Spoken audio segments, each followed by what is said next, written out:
तो one piece के latest chapter में हमें वन पीस में जो 4 गॉडेस हैं उसमें से एक जो गॉड है वो फाइनली रिवील हो चुकी है। तो इस चैप्टर में काफ़ी सारी क्रेजी चीज़ें हुई हैं। तो आज की वीडियो में हम बात करेंगे वन पीस के लेटेस्ट चैप्टर 1182 के बारे में। तो वीडियो को लाइक कर दो और तुम्हें पता है चैनल के साथ क्या करना है। तो वन पीस के पिछले चैप्टर में हमें ईमू और लोकी की क्रेजी फाइट देखने के लिए मिली थी और उसी के एंड में जो लोकी है वो अपनी ड्रैगन वाली फॉर्म में जाकर काफ़ी पावरफुल अटैक करता है ईमू के ऊपर। तो इस वाले चैप्टर की शुरुआत में हमें वही वाला सीन दिखाया जाता है और हमें पता लगता है कि जो ईमू है उसने लोकी के इस अटैक को सरवाइव कर लिया है और हमें लोकी देखने के लिए मिलता है जो कि अपनी ड्रैगन वाली फॉर्म में है और वो अभी भी जो ईमू है उसकी प्रेजेंस को सेंस कर पा रहा है। इससे इसे पता लग जाता है कि लोकी ने उसके अटैक को सरवाइव कर लिया है और इसके बाद ये बोलता भी है कि इसकी जो फॉर्म है वो काफ़ी ज़्यादा बड़ी है। इस रीज़न की वजह से वो ईमू की जो लोकेशन है उसको डिटेक्ट नहीं कर पा रहा है और ये जो है वो अपनी जो फॉर्म है उसको थोड़ा सा छोटा कर लेता है। पर इसके बाद दोबारा से हमें ईमू दिखाया जाता है जिसके चेहरे पे वही छोटी सी स्माइल है और ये जो है वो लोकी की तरफ देखकर बोलता है कि मुझे नहीं लगा था कि इस एरा में हमारी दोबारा से मुलाकात होगी। तो ये जो चीज़ें हैं वो लोकी को नहीं बोल रहा है, ये इसने चीज़ें बोली हैं लोकी के हैमर रैग्नारेर को, जो कि अब एक स्क्विरल में बदल चुका है। इसके बाद हमें पता लगता है कि लोकी के प्रीवियस अटैक की वजह से यहाँ पर स्नो होने लग पड़ी है। पर दोबारा से जो ईमू है वो लोकी का जो हैमर है उसको बोलता है कि तुम इतने ज़्यादा टाइम से अपने न्यू मास्टर का वेट कर रहे थे, हाउ नोस्टैल्जिक। तो इसने ये जो लाइन बोली है ना कि हाउ नोस्टैल्जिक, तो इससे मुझे ऐसा लग रहा है कि हो सकता है कि जो ईमू है वो पहले लोकी के हैमर का यूज़र रह चुका है। तो इसके चांसेस थोड़े कम हैं पर हो भी सकता है क्योंकि इसके बाद दोबारा से हमें ये जो लूफी का हैमर है, सॉरी गाइस मैं लूफी क्यों बोल रहा हूँ, लोकी का जो हैमर है रैग्नारेर वो दिखाया जाता है जो कि ईमू की बातें सुनने के बाद थोड़ा सा चिढ़ चुका है। तो इससे पता लगता है कि इन दोनों की जो बीफ है वो काफ़ी ज़्यादा पुरानी है और इसके बाद हमें पता लगता है कि ये जो हैमर है उसने खाया है स्क्विरल फ्रूट और ये जो है वो एक मिथिकल टाइप फ्रूट था और इससे हमें ये भी पता लग जाता है कि ये जो टेक्नोलॉजी है ना कि जो वेपन्स हैं वो डेविल फ्रूट को कंज्यूम कर लेते हैं वो वेगापंक ने इन्वेंट नहीं की है। ये जो है वो एक काफ़ी पुरानी टेक्नोलॉजी है। अच्छा। और फाइनली इसके बाद जो लोकी और ईमू है उसकी फाइट दोबारा से कंटिन्यू होती है। जो लोकी है वो अपनी ड्रैगन वाली फॉर्म में और उसका जो हैमर है वो कंबाइन करके अटैक करते हैं ईमू के ऊपर। पर जो ईमू है वो अपना जो ओमेन वाला सर्कल है जो कि उसके पीछे था वो उसे काफ़ी बड़ा कर लेता है जो कि स्काई में चला जाता है और इससे काफ़ी सारी जो ओमेन वाली बॉल हैं वो निकलती हैं जिससे काफ़ी बड़ा मास डिस्ट्रक्शन होता है और इससे काफ़ी ज़्यादा डैमेज भी होता है लोकी के ऊपर जो कि अभी भी अपनी ड्रैगन वाली फॉर्म में ही है। तो ईमू ने ये जो अटैक का यूज़ किया है उसका नाम है नोवा एक्लिप्स और इसके अलावा ये भी टेक्स्ट था, इसे खुद ही प्रोनाउंस कर लेना। और ये जो है वो किसी माइथोलॉजी से इंस्पायर्ड है जिसका नाम मेरे से प्रोनाउंस नहीं होता है, मैं यहाँ पे लगा दूंगा, तुम खुद पढ़ लेना। और तभी हमारा जो सीन है वो कट हो जाता है लिलिथ और बोनी के ऊपर जो कि ये सारी चीज़ें दूर से देख रहे हैं और इन्हीं के साथ यहाँ पर सांजी भी है जो कि काफ़ी ज़्यादा बुरी हालत में है क्योंकि तुम्हें पता है कि ईमू ने सांजी और जोरो के साथ क्या किया था। और इसके बाद ये जो लिलिथ है वो बोलती भी है कि क्या ये जो न्यू थ्रेट है वो 1 ऑफ 5 एल्डर में से एक है। पर इसके बाद ये बोलती भी है कि ऐसा नहीं हो सकता है, ये कोई और ही है। पर तभी जो सांजी है वो दोबारा से उठने की कोशिश करता है और जो बोनी है वो उसको रोकने की कोशिश करती है कि तुम काफ़ी ज़्यादा इंजर्ड हो। पर सांजी जो है वो इतने आसानी से डिफीट नहीं होने वाला है। पर इसके बाद हमें जो है जो किलिंग हैम है वो दिखाया जाता है जो कि सांजी को थोड़ा बहुत टीज करता है कि मुझे लगा था कि मैं तुमसे फ़ाइट करूंगा और तुम्हारी हालत नहीं है फ़ाइट करने वाली। तो ये यहाँ से जाने लग पड़ता है और सांजी इससे पूछता भी है कि तुम कहाँ जा रहे हो। तो ये जो है इसको बताता है कि हम अपना जो प्लान है उसको कंटिन्यू करेंगे, वही जो प्लान है चिल्ड्रंस को किडनैप करने वाला, तो ये दोबारा से उसी को करने वाले हैं। और ये सुनने के बाद सांजी भी थोड़ा सा गुस्सा होता है पर ये जो किलिंग हैम है वो यहाँ से चला जाता है चिल्ड्रंस को दोबारा से किडनैप करने के लिए। पर वहीं दूसरी तरफ जो सांजी है वो भी इतनी जल्दी हार नहीं मानने वाला है। वो फाइनली उठता है और जो किलिंघम है उसके पीछे चला जाता है और वो बोलता भी है कि जो उसोप और जो लूफी हैं वो एल्बाफ को काफ़ी ज़्यादा एडमायर करते हैं, तो वो इस कंट्री को डिस्ट्रॉय होने नहीं दे सकता है। तो यहाँ पे मुझे पूरी जो इचिगो वाली फीलिंग आई थी ना कि सेव द सोल सोसाइटी, तो यहाँ पर सेम वही वाली वाइब है।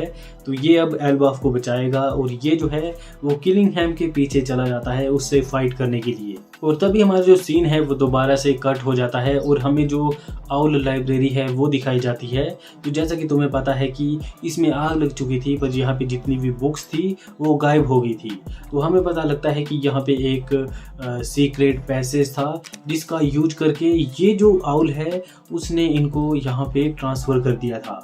तो इसके बाद जो सोल है वो बोलता भी है कि इस आउल की अपनी ही अलग मिस्ट्री है। पर ये देखने के बाद जो रॉबिन है वो खुश है क्योंकि जितनी भी नॉलेज है, जितनी भी बुक्स हैं वो फाइनली बच चुकी हैं, वो डिस्ट्रॉय नहीं हुई हैं। पर तभी हमारा जो सीन है वो दोबारा से शिफ्ट हो जाता है और हमें जो समर है वो दिखाया जाता है जो कि ओमन की पावर कंज्यूम करने के बाद और काफ़ी ज़्यादा स्ट्रॉन्ग हो चुका है। वो एक काफ़ी बड़ी जो जाइंट की शिप है उसको यहाँ पे ले आता है और ये जो है वो अपने सभी टीममेट को अनाउंस करता है समर इज हेयर। पर नहीं, ये अपने आप को करेक्ट करते हुए बोलता है no wait, make that super summer. तो अब ये जो है वो सुपर समर और सुपर किलिंघम बन चुके हैं ओमन की पावर लेने के बाद। तो इसके बाद ये बताता है कि ये इस जाइंट शिप में जितने भी चिल्ड्रंस हैं उनको किडनैप करके यहाँ से ले जाएंगे। तो इनका जो प्लान है चिल्ड्रंस को किडनैप करने वाला वो दोबारा से कंटिन्यू हो चुका है। तो इसने पूरी एल्बाफ में हमें एनोय किया है और ये आगे भी एनोय करते रहेंगे। और तभी हमारा जो सीन है वो दोबारा से कट हो जाता है और इस बार हमें जो चॉपर है वो दिखाया जाता है जो कि जो ग्रीड है उसकी फिंगर्स को स्टिच कर रहा है और फाइनली उसने जितने भी यहाँ पे जाइंट्स थे उनको ट्रीट कर दिया है। पर ये जो है वो ग्रीड को बोलता भी है कि तुम्हारी जो उंगलियाँ हैं उनको हील होने में काफ़ी ज़्यादा मंथ्स का टाइम लगेगा। तो यहाँ पे हमें यही सारी चीज़ें देखने के लिए मिलती हैं।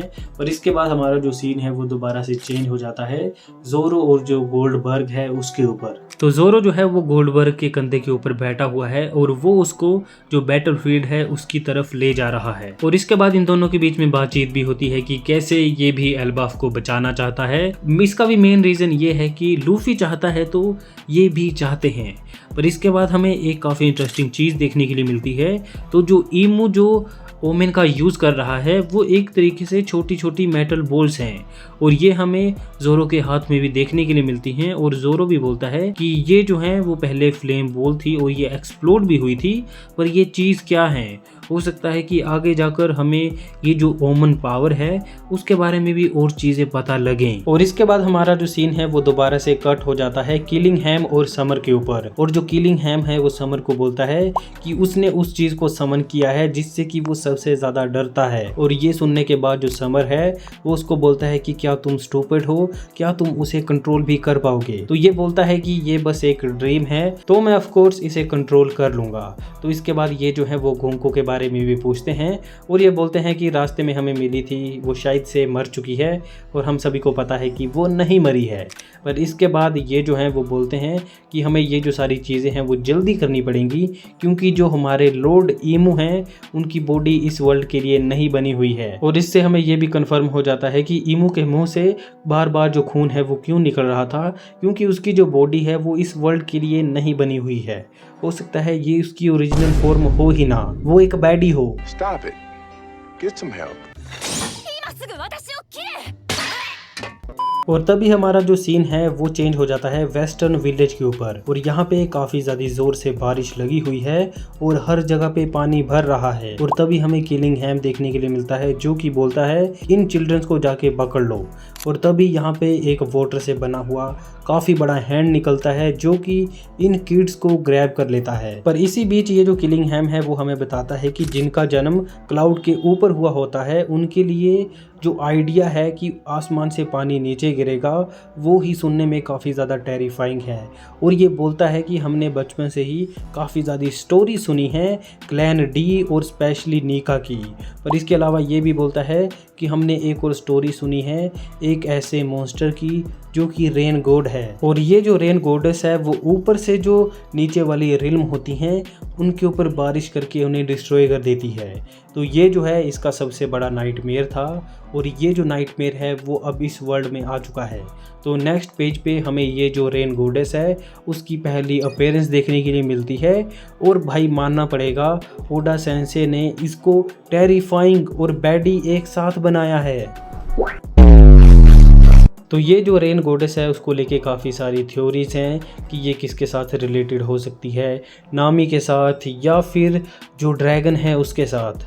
तो ये तो आगे ओडा सेंसे ही रिवील करेंगे। और ये वाला पैनल मुझे काफ़ी ज़्यादा बढ़िया लगा और इसी के साथ जब इसकी यहाँ पे अपीयरेंस होती है तो यहाँ पे जो रेन सॉन्ग है वो भी चला होता है, जैसे कि ईमू का अपना सॉन्ग है और लूफी की गियर 5 में अपना सॉन्ग होता है ड्रम ऑफ लिबरेशन, वैसे ही इसका अपना अलग से थीम सॉन्ग है।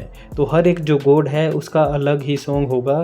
सो आई थिंक अभी तक हमें 3 गॉड रिवील हो चुके हैं, एक सन गॉड नीका, एक हो सकता है ईमू है और ये तीसरी रेन गॉडेस। अभी एक और गॉड बचा हुआ है जो कि होने वाला है फॉरेस्ट गॉड। तो ये जो चैप्टर है वो यहीं पर एंड नहीं होता है। एंड में हमें जोरो और सांजी देखने के लिए मिलते हैं। जोरो सांजी को बोलता है हे डोंट स्क्रू दिस अप और जो सांजी है वो बोलता है राइट बैक एट यू। तो ये जो हैं वो नेक्स्ट चैप्टर में समर और जो किलिंग हैम है उससे फाइट करेंगे। तो मैं काफ़ी ज़्यादा एक्साइटेड हूँ जोरो और सांजी की फ़ाइट देखने के लिए और हो सकता है नेक्स्ट चैप्टर में ये जो रेन गॉडेस है वो भी किलिंग हैम के इशारों पे ना चले और ये लूफी के साथ आ जाए और हमें और भी काफ़ी सारी चीज़ें पता लगी। आप मुझे कमेंट सेक्शन में बताओ कि आपको ये चैप्टर कैसा लगा और आपको स्पेशली ये रेन गॉडेस कैसी लगी और आपको क्या लगता है इसका कनेक्शन किसके साथ होने वाला है। आज के लिए फिलहाल इतना ही। आपकी तरह मैं भी मायूस हूँ, लेकिन उम्मीद पर दुनिया कायम है। दिल दुखा है लेकिन टूटा तो नहीं है और उम्मीद का दामन छूटा तो नहीं है।